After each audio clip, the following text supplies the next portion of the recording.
In the summer of 1944, on a muddy field in France, an army appeared overnight. Thousands of soldiers, hundreds of tanks, artillery batteries lined up in perfect formation, but not a single one of them was real.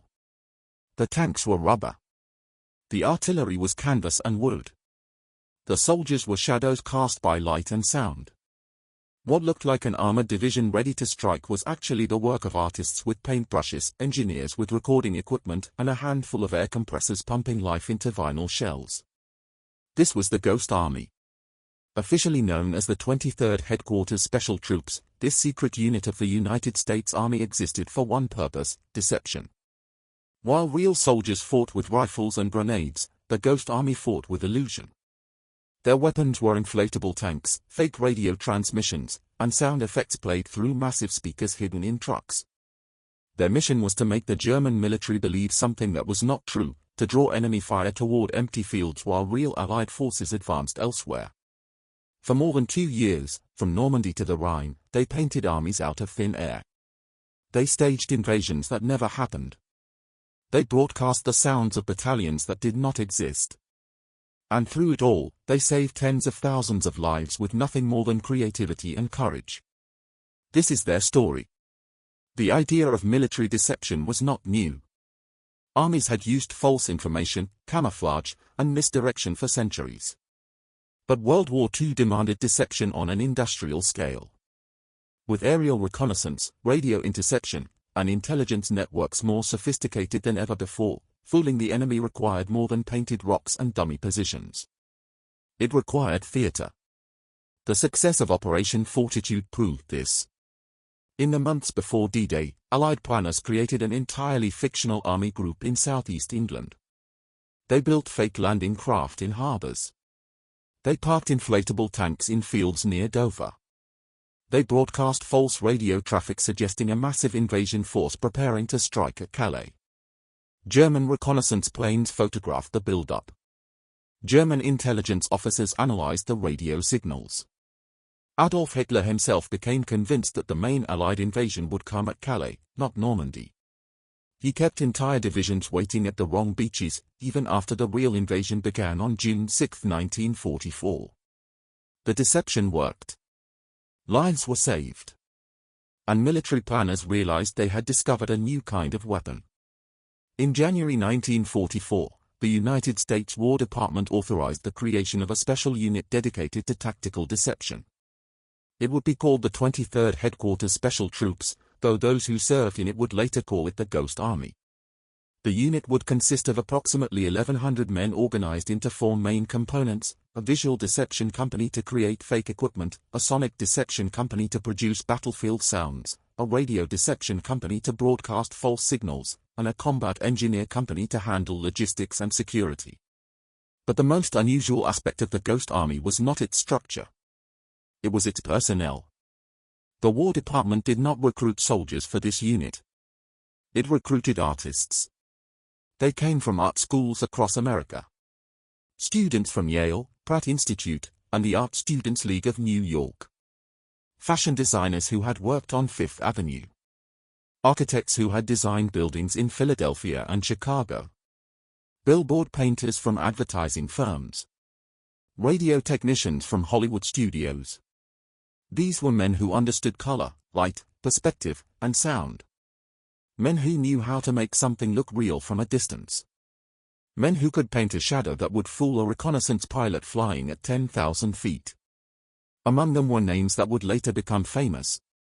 Bill Blass, who would go on to design clothes for presidents and movie stars. Ellsworth Kelly, who would become one of the most celebrated minimalist painters of the 20th century.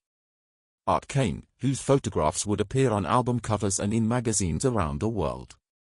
Arthur Singer, who would illustrate some of the most detailed wildlife paintings ever created.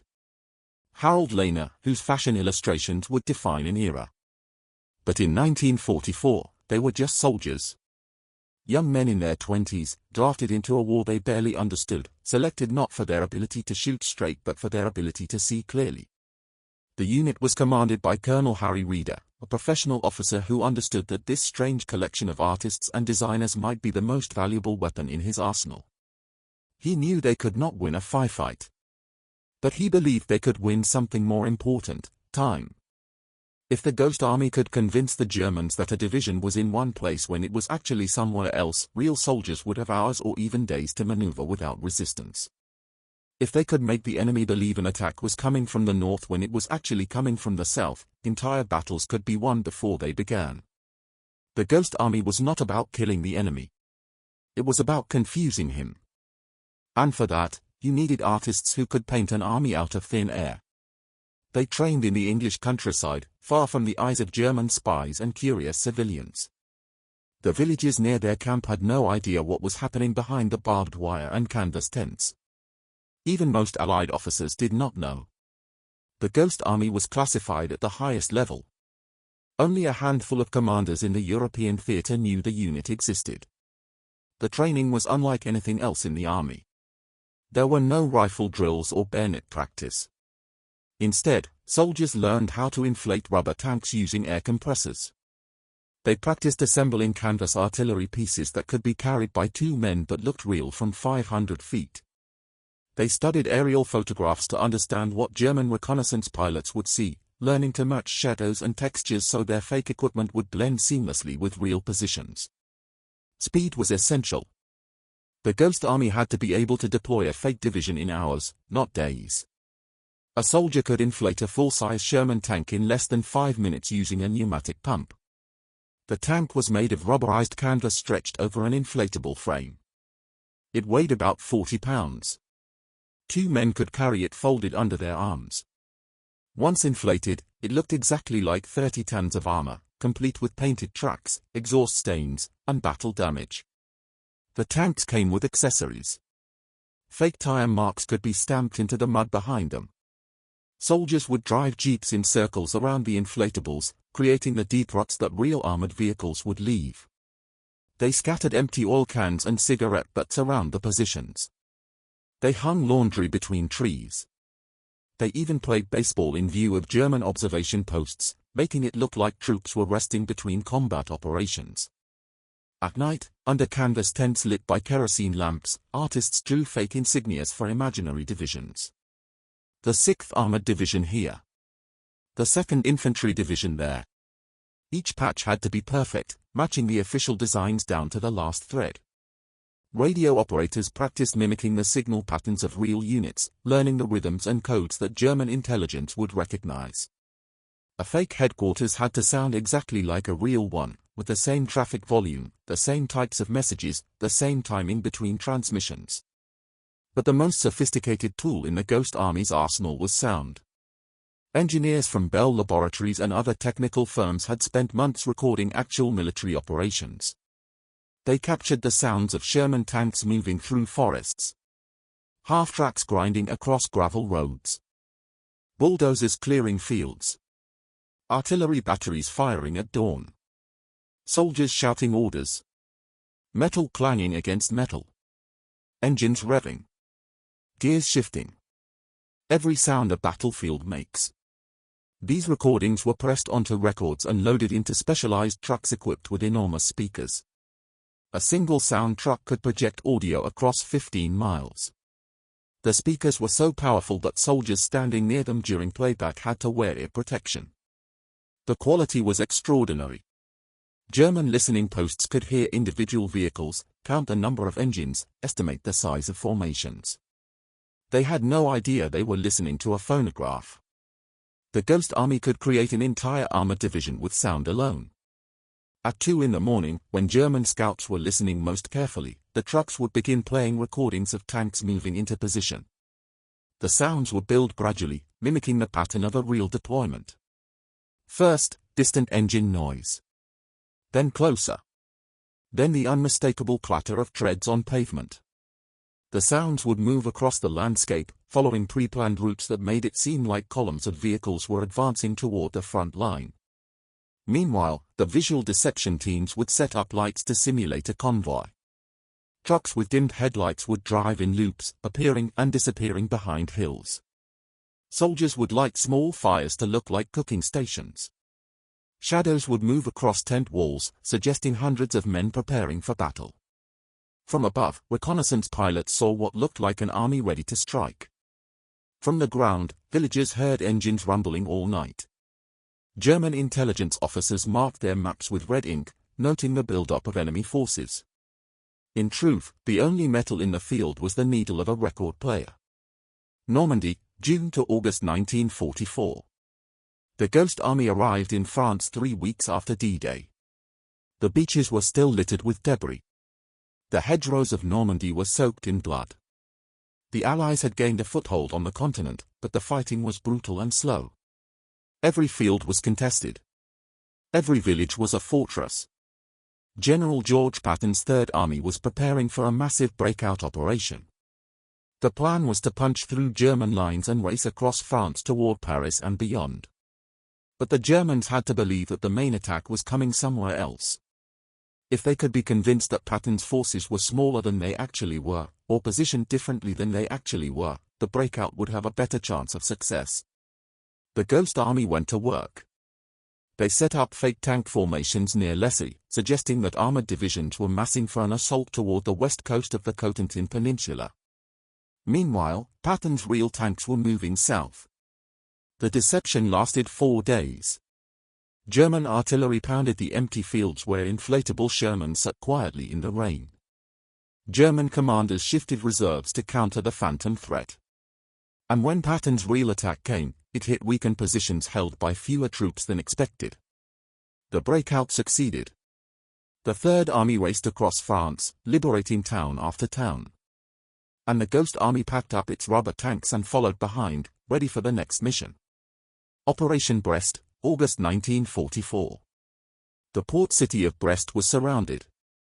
German forces held the fortifications, refusing to surrender even as Allied armies swept past them across France. Taking the city would require a siege, and sieges take time. Time that could be saved if the Germans believed the attacking force was larger than it actually was. The Ghost Army arrived outside Brest in late August. They set up positions north of the city, creating the impression of 2 full divisions preparing for an assault. Inflatable tanks appeared in fields. Sound trucks played recordings of engineering equipment, suggesting that troops were building bridges and clearing obstacles. Radio operators broadcast messages about artillery shipments and ammunition deliveries. The deception was so convincing that German scouts reported accurate descriptions of the fake equipment. Allied intelligence intercepted German communications mentioning the buildup. The fortress commander prepared for a massive assault from the north, reinforcing positions and shifting artillery to cover the approaches where the Ghost Army had set up its theater. The real assault came from the south. By the time the Germans realized their mistake, American infantry had breached the outer defenses. The city fell weeks earlier than expected. Thousands of Allied soldiers who might have died in a prolonged siege went home alive. The Ghost Army moved on. Operation Bettemborg, September 1944. This was the mission that would define the Ghost Army. Their most daring operation. The one that proved beyond doubt that illusion could be as powerful as bullets. In September 1944, the Allied advance across France was running out of steam. Supply lines were stretched thin. Fuel was scarce. Patton's Third Army was stalled along the Moselle River, facing German forces that had regrouped and reinforced. The German lines were strong. Any assault would be costly. Allied commanders decided to attempt a flanking maneuver. They would shift 2 full divisions south, quietly and quickly, to strike at a weak point in the German defenses near Metz. But the Germans could not know the divisions were moving. If they discovered the redeployment, they would shift their own forces to counter it, and the element of surprise would be lost. The Ghost Army was given an impossible task: pretend to be 2 divisions. 30,000 men. Hundreds of tanks. Artillery battalions. Support units. Create an entire corps out of 1,100 artists. They had 4 days. The operation began on September 13th. As the real divisions pulled out of their positions under cover of darkness, the Ghost Army moved in. Soldiers inflated Sherman tanks and positioned them exactly where real tanks had been parked hours earlier. They set up fake command posts, complete with radio antennas and camouflage netting. They painted unit insignias on tents and vehicles. They drove jeeps along supply routes, creating the tracks and dust clouds that constant traffic would produce. At night, they became a symphony of deception. Sound trucks played recordings of armored columns moving into position. The sounds echoed across the valley, reaching German listening posts miles away. Radio operators broadcast hundreds of fake messages, mimicking the traffic patterns of two full divisions. Engineers set up lights to simulate vehicle movement. Soldiers walked in view of German observation posts, dressed in the uniforms and patches of the units they were impersonating. German reconnaissance planes flew overhead. Pilots photographed the positions and returned to base with confirmation. 2 American divisions were still dug in along the river. German intelligence officers analyzed the radio intercepts and concluded that the Americans were preparing for a frontal assault. German commanders kept their forces in place, waiting for an attack that would never come. Meanwhile, the Real divisions reached their jumping-off positions 40 miles to the south. On September 17, they attacked. The Germans were caught completely off guard. Positions that should have been heavily defended were undermanned. Reserves that should have been available were locked in place by the phantom threat the Ghost Army had created. The assault succeeded beyond expectations. American forces advanced 15 miles in the first day. The Ghost Army had turned the tide of battle without firing a shot. For 4 days, 1,100 artists had convinced the German army that 30,000 soldiers were standing still. They had made the invisible visible and the visible invisible. They had rewritten reality with rubber and sound. The Luxembourg missions, October to December 1944. Through the fall of 1944, the Ghost Army conducted operation after operation across Luxembourg and eastern France. Each mission followed the same pattern: create a fake force to cover a real movement, or suggest a build-up where none exists to draw enemy attention away from the actual objective. They impersonated the 4th Armored Division near Luxembourg City, allowing the real division to rest and refit without the Germans knowing it had been withdrawn from the line. They created phantom artillery positions that drew counter-battery fire, wasting German ammunition on empty fields. They staged fake river crossing preparations that pulled enemy reserves to the wrong sector, leaving real crossing points lightly defended. The work was exhausting. Setting up an operation took back-breaking labor. Inflating dozens of tanks. Stringing camouflage netting. Positioning vehicles and equipment so they would look right from the air. Then breaking it all down, packing it onto trucks, and moving to the next location. Sometimes they had only hours to prepare. Sometimes they worked through the night, assembling a fake army in darkness, knowing that when dawn came, German reconnaissance planes would be overhead. And the danger was real.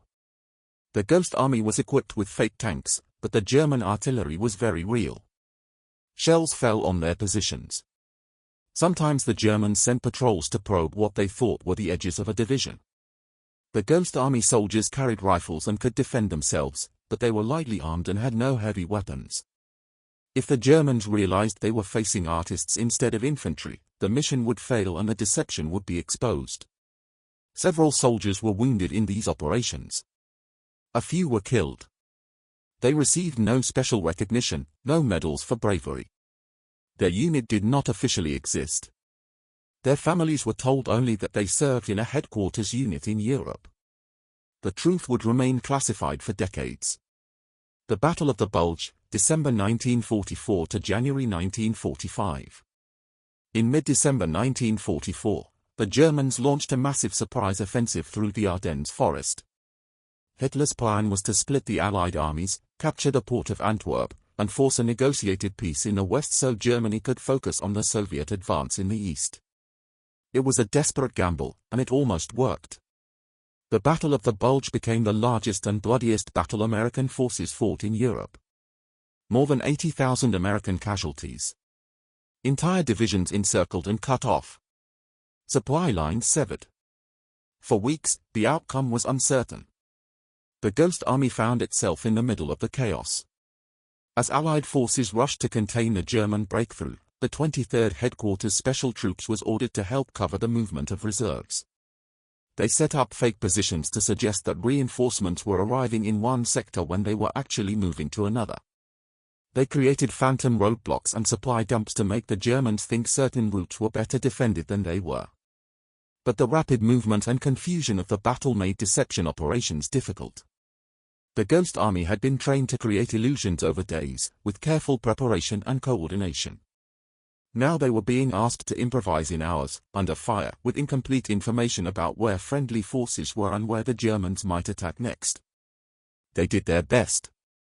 They inflated tanks along roads that American forces had just abandoned, making it look like defensive positions were still held.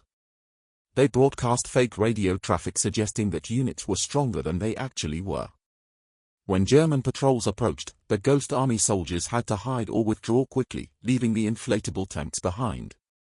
Sometimes they came back later to find the rubber shells riddled with bullet holes or partially deflated from shrapnel damage. By January, the German offensive had been stopped. The Bulge was pushed back. The Allies resumed their advance toward Germany. And the Ghost Army returned to its mission, preparing for the operations that would end the war. The Rhine Deception, March 1945. In early 1945, the Allied armies reached the Rhine River, the last natural barrier before the German heartland. Crossing the Rhine would be one of the most difficult operations of the war. The river was wide and fast-flowing. The Germans held the east bank in force. Every crossing would be contested. Field Marshal Bernard Montgomery planned a massive assault across the Rhine near Wesel in northern Germany. It would involve British, Canadian, and American forces, supported by paratroopers and heavy artillery. Success depended on surprise. If the Germans knew where the main crossing was coming, they would concentrate their defenses and turn the river into a killing ground. The Ghost Army was given one final mission: create a fake build-up near Düsseldorf, suggesting that the Americans were preparing to cross the Rhine 30 miles south of the real objective. They arrived in early March and began the largest deception operation they had ever attempted. Inflatable tanks appeared in forests and behind hedgerows. Canvas artillery pieces were positioned in fields. Sound trucks played continuous recordings of engineering equipment, bulldozers, and bridging units. Radio operators broadcast messages about pontoon assembly and river crossing drills. Soldiers set up fake supply dumps stacked with empty crates painted to look like ammunition boxes. They created fake command posts with flagpoles and radio antennas. At night, they drove trucks with dimmed lights along the river roads, creating the impression of constant traffic. Engineers spread tire marks in the mud to suggest that heavy equipment was being moved into position. German reconnaissance spotted all of it. Intelligence reports flowed back to German headquarters describing the American buildup near Düsseldorf. Artillery was repositioned. Infantry reserves were moved to defend the threatened sector. Concrete bunkers and machine gun nests were reinforced. The Germans were ready for an assault that would never come. On March 24, Montgomery's forces launched their attack near Wesel. The initial crossing met lighter resistance than expected. German defenses had been weakened by the redeployment of forces to counter the phantom threat the Ghost Army had created. Paratroopers landed behind German lines and secured key positions. Engineers threw bridges across the Rhine while German artillery pounded empty fields 30 miles to the south. As shells fell on the Ghost Army's inflatable tanks and canvas artillery, real soldiers crossed the Rhine safely. Thousands of lives were saved because artists had painted a convincing lie. The war in Europe would end 6 weeks later. The Ghost Army would conduct a few more small operations, but the Rhine crossing was their last major mission. They had done what they were created to do. They had fought with illusion and won with deception. Walk through the workshops where the Ghost Army prepared its equipment, and you would think you had stumbled into a strange hybrid of an art studio and a military depot. Paintbrushes next to rifles. Rubber tanks stacked next to ammunition crates. Canvas stretched on frames like paintings, except these paintings were 12 feet long and shaped like howitzers. The inflatable tanks were masterpieces of engineering and art. Each one was custom-made, designed to match a specific type of armored vehicle. The most common was the M4 Sherman tank, the workhorse of the American armored divisions. The inflatable version was made from rubberized canvas panels stitched together and sealed to hold air pressure. When deflated and folded, it could fit into a canvas bag small enough for 2 soldiers to carry. When inflated, it stood 9 feet tall and 20 feet long, identical in size and shape to the real thing. The details were what made the deception work. Artists painted every surface to match the appearance of real tanks. They studied photographs of battle-worn Shermans and reproduced the exact patterns of rust, mud, and exhaust stains. They added scratches and dents. They painted shadows under the treads so the tank would look like it had weight pressing down on the ground. From 500 feet in the air, which was as close as most reconnaissance planes came, the inflatable tanks were indistinguishable from real ones. The tanks came with accessories designed to complete the illusion. Soldiers would use stencils to create fake tire tracks in the mud, showing where the tank had supposedly driven into position. They scattered maintenance equipment nearby, empty oil drums, tool boxes, spare track links made of painted wood. They hung camouflage netting over the tanks in patterns that matched how real tank crews would conceal their vehicles. Sometimes they even placed a helmet or a jacket on the tank, suggesting that a crew member had just stepped away. The inflatable fleet included more than just tanks. There were rubber trucks, jeeps, artillery pieces, and even airplanes. Each type had the same attention to detail. An inflatable 155mm howitzer looked exactly like the real weapon from above, complete with the correct barrel length, wheel spacing, and color scheme. An inflatable supply truck had painted cargo under its canvas top, fake license plates, and mud splattered on its fenders. But rubber and canvas could only fool observers at a distance. Up close, the illusion fell apart. Touch an inflatable tank and your hand would sink into soft rubber instead of bouncing off steel armor. Listen carefully and you would hear nothing, no engine noise, no radio chatter, no clanking of metal treads.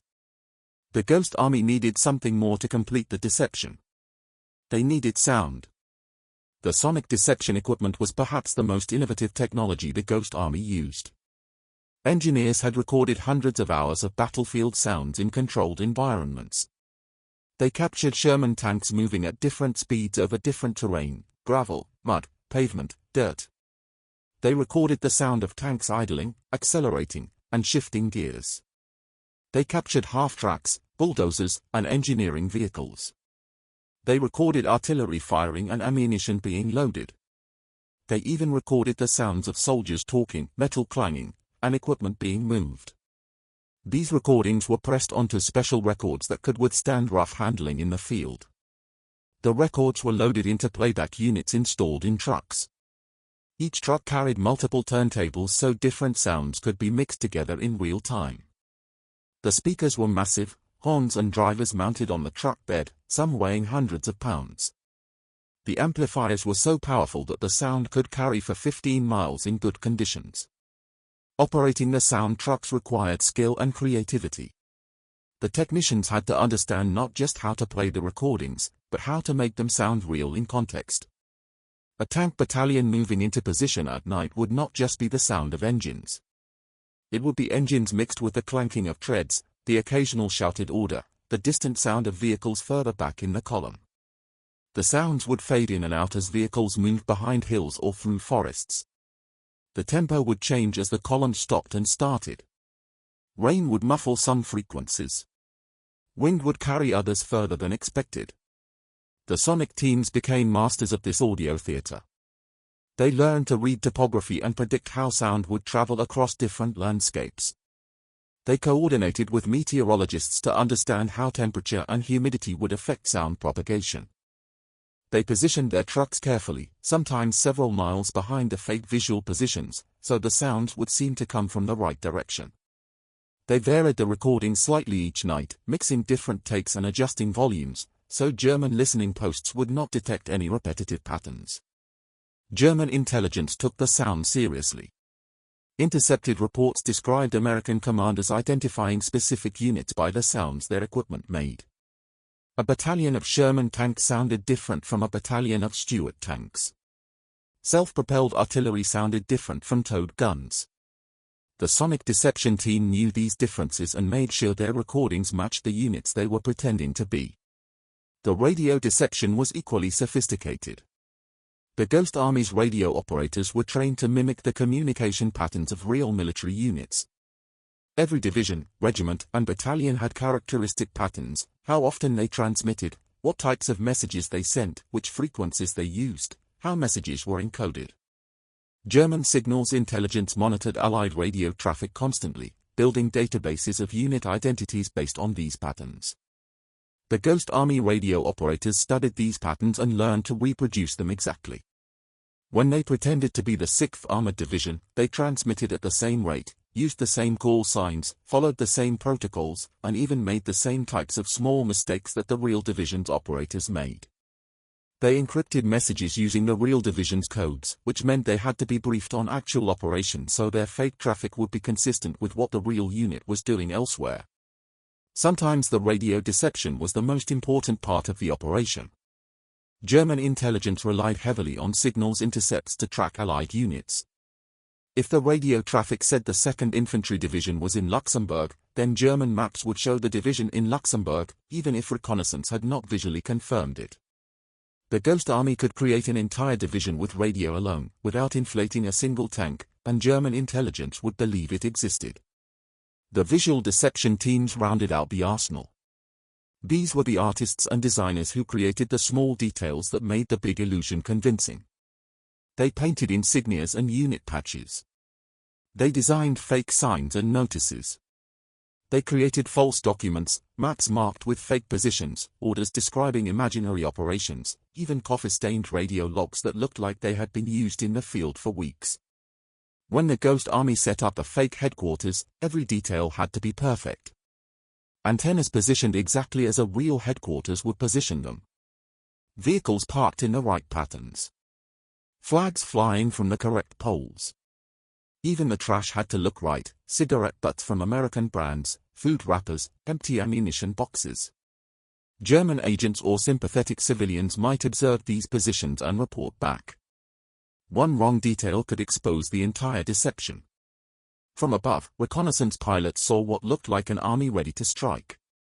From the ground, villagers heard engines rumbling all night and watched soldiers moving between tents. From German intelligence headquarters, reports accumulated describing American build-ups, unit movements, and preparations for attack. Every piece of evidence pointed to the same conclusion: there was a real military force in that location. In truth, the only metal in the field was the needle of a record player. The army was paint and air. The threat was theater. But the Germans believed it was real, and that belief changed the course of battles. The Ghost Army fought with fake weapons, but the danger they faced was absolutely real. German artillery did not distinguish between rubber tanks and steel ones. When reconnaissance spotted what looked like an armored formation, the standard response was to shell it. And shells falling on inflatable tanks killed the soldiers standing nearby just as dead as shells falling on real ones. During Operation Bettemborg, German artillery targeted the Ghost Army's positions repeatedly. Soldiers dove into foxholes as explosions tore through the fields where inflatable Sherman sat quietly in the rain. Shrapnel punctured the rubber shells, causing them to deflate slowly, sagging like dying animals.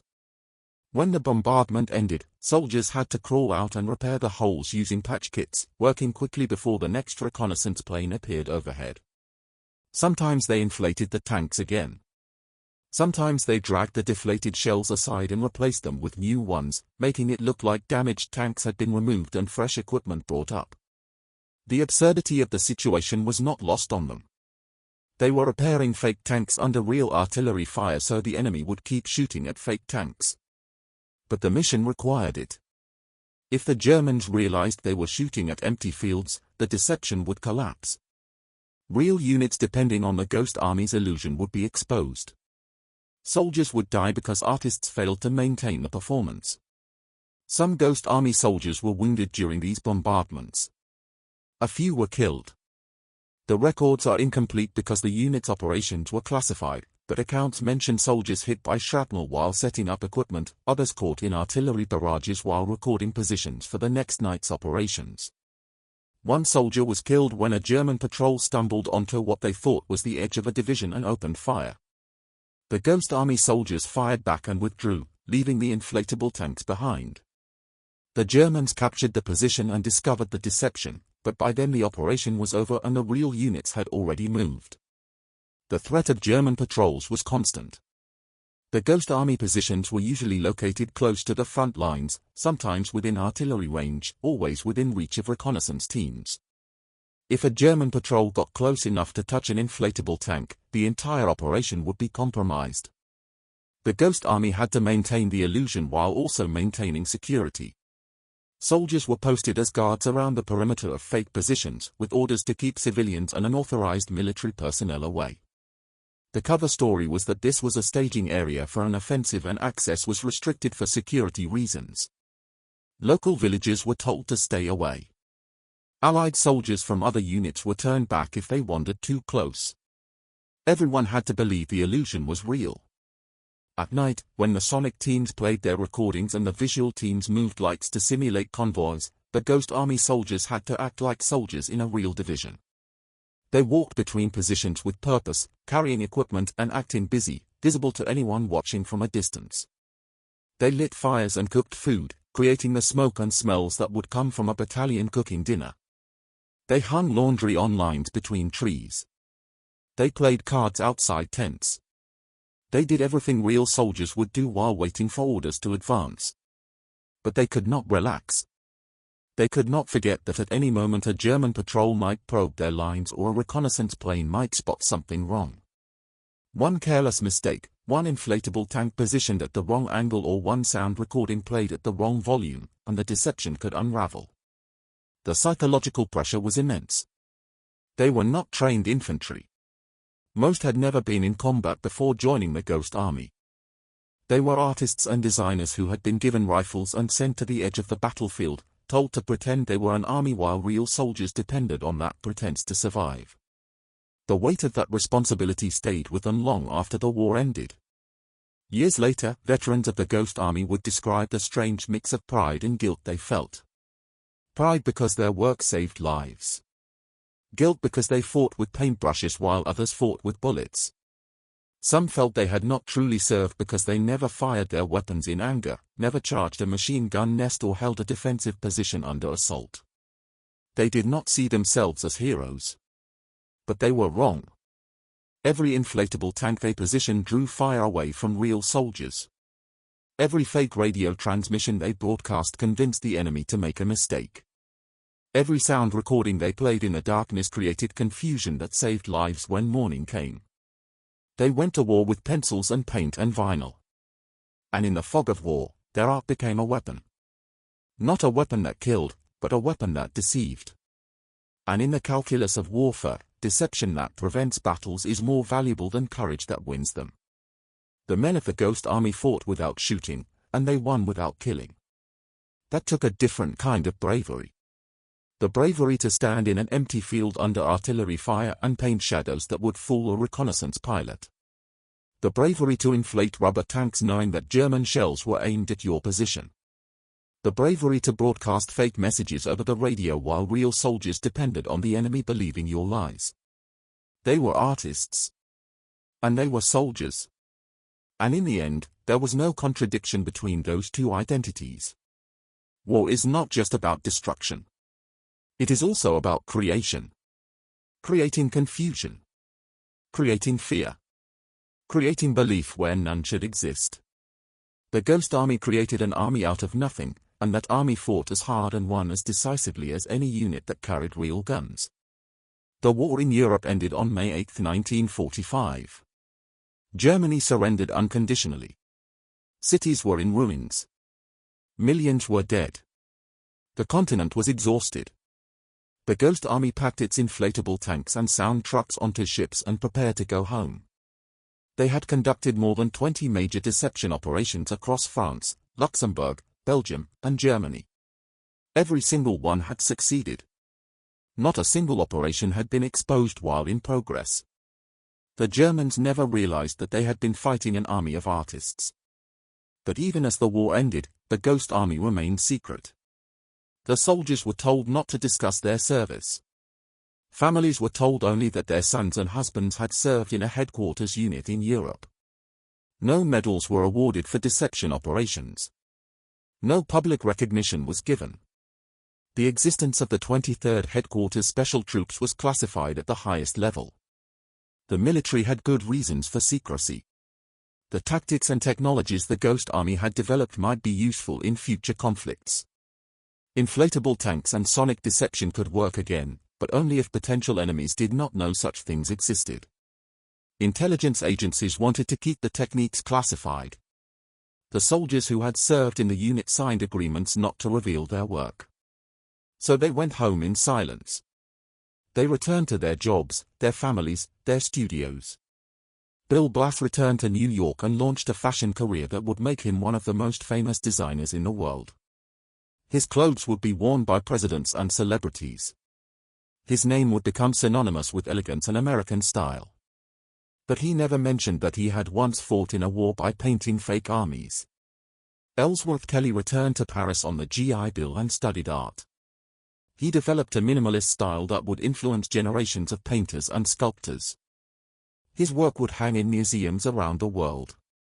Critics would analyze his use of color and form. But they would not know that he had learned to see shape and shadow while creating illusions for the Ghost Army. Art Kane became a photographer whose images would define an era. His photograph of jazz musicians on a Harlem street in 1958 became one of the most famous pictures in American cultural history.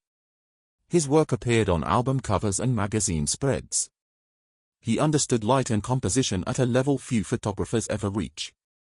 The war had taught him how to make reality look different from different angles. Arthur Singer painted birds. His illustrations were scientifically accurate and stunningly beautiful. Field guides used his work. Conservationists praised his attention to detail. But no one asked why he was so skilled at painting textures that looked real from a distance, or why he understood exactly how light would fall on feathers. Harold Lehner drew fashion illustrations for magazines and department stores. His elegant figures captured the sophistication of mid-century American style. He understood how fabric draped and how shadow could suggest volume. Skills he had learned while painting camouflage patterns on canvas artillery pieces. Others returned to quieter lives. Art teachers in small towns. Graphic designers in advertising firms. Radio technicians in local stations. They had been part of something extraordinary, but they could not talk about it. They carried the secret for decades. In the 1970s, some of the veterans began discussing their service with each other. They realized that enough time had passed that the tactical details might no longer be sensitive. They started asking questions about declassification. They wanted their story told. They wanted recognition not for themselves, but for the unit and what it had accomplished. The military resisted. Deception operations were still classified. Techniques were still considered sensitive. But gradually, as the Cold War ended and veterans aged, the restrictions loosened. Documents were declassified. Photographs were released. And in the 1990s, nearly 50 years after the war ended, the story of the Ghost Army finally became public. Journalists were stunned. Military historians were amazed. Here was an entire unit that had fought in some of the most important battles of the war, saving thousands of lives, and almost no one had known about it. Books were written. Documentaries were filmed. Museums requested artifacts. The few surviving veterans were invited to speak at military colleges and history conferences. They were old men by then, in their 70s and 80s. But they remembered. They remembered inflating tanks in the rain. They remembered the sound trucks playing recordings in the darkness. They remembered the fear of German artillery and the pride of knowing their work mattered. They remembered being young artists who became soldiers, and young soldiers who discovered that art could be a weapon. The official recognition came slowly. The military acknowledged the unit's service but did not award medals retroactively. The operations had been successful, but they had also been secret, and secrecy does not lend itself to public honors. For decades, the Ghost Army remained a footnote in military history, known to specialists but not to the general public. That changed in 2022. The United States Congress passed legislation awarding the Congressional Gold Medal to the Ghost Army. It was one of the highest civilian honors the nation could bestow, recognizing extraordinary service and achievement. The ceremony took place nearly 80 years after the unit was formed. Most of the veterans were dead. Only a handful survived to receive the recognition. But the award was not really for them. It was for history. It was a reminder that warfare is not just about firepower and courage, though those things matter. It is also about intelligence and creativity. It is about understanding that battles are fought in the mind as much as on the ground. It is about recognizing that sometimes the most effective weapon is the one that prevents shots from being fired. The Ghost Army proved that deception could save lives. They proved that artists could be soldiers and soldiers could be artists. They proved that inflatable tanks and sound recordings could be as valuable as real armor and artillery. They proved that a handful of creative people with limited resources could change the outcome of battles and campaigns. Their legacy extends beyond World War II. Modern military forces use deception extensively. Electronic warfare units create false signals to confuse enemy radar. Information operations spread misleading narratives to shape perceptions. Decoy equipment is used to draw fire away from real assets. The principles the Ghost Army pioneered have become standard doctrine. But perhaps their most important legacy is simpler. They showed that there are many ways to serve. That you do not have to kill to contribute to victory. That courage comes in forms other than charging into machine gun fire. That the quiet work of creating illusions can be as valuable as the loud work of destroying targets. They went to war with pencils, paint, and vinyl. And in the fog of war, their art became a weapon. Not a weapon that killed, but a weapon that saved. They painted armies out of thin air. They broadcast sounds that did not exist. They created belief where none should have existed. And tens of thousands of soldiers came home alive because artists learned to lie convincingly. That is the story of the Ghost Army. 1,000 artists who became soldiers. A secret unit that fought with illusion. A chapter of history that remained hidden for half a century. A reminder that sometimes the best way to win a war is to make the enemy think you are somewhere you are not, doing something you are not doing, threatening something you cannot deliver. They were ghosts. And ghosts, by definition, are not real. But the lives they saved were very real indeed.